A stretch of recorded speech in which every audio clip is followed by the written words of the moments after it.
My opponent may say that most crimes are committed with guns, but we disagree.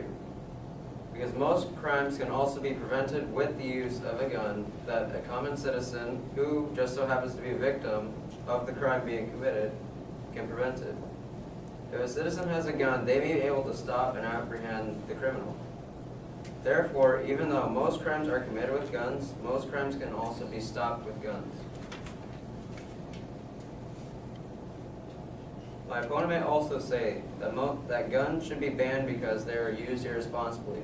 But we disagree, because there are still thousands, if not millions, of people that use them correctly.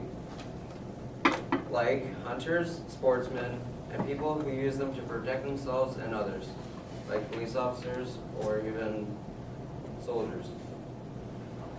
There are many well-known hunters and sportsmen that use guns safely and responsibly, and many people look up to them. Therefore, even though some people use guns illegally and irresponsibly, not everybody does.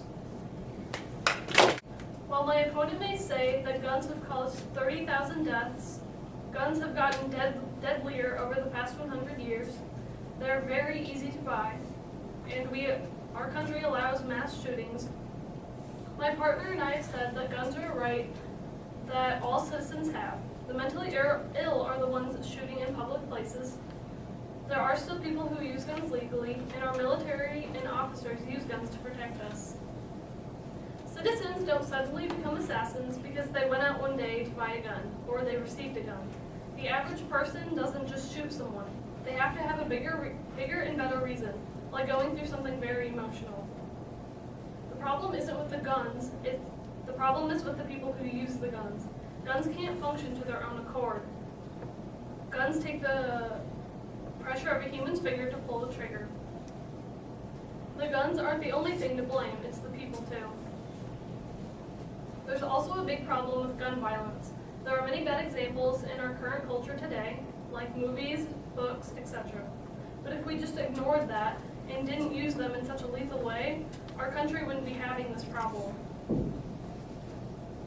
Don't follow the bad examples, do what you think is right. Firearms help in a way that some just don't understand or they don't want to understand. In the Revolutionary War, our ancestors fought a long and hard war to win freedom. I personally hope our current government doesn't throw all of that hard work away by banning guns. As stated before in my opening statement, it's how the owner of the gun uses it that affects the outcome, not the gun itself.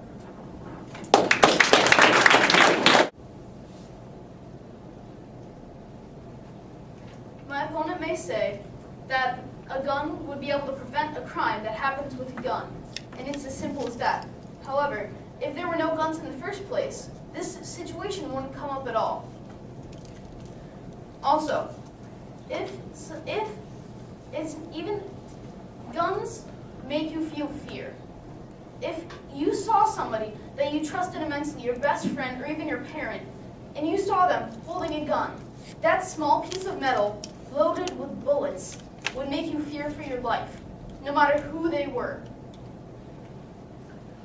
Also, they said that it's all about how we use the guns, not about whether we should be allowed to use them.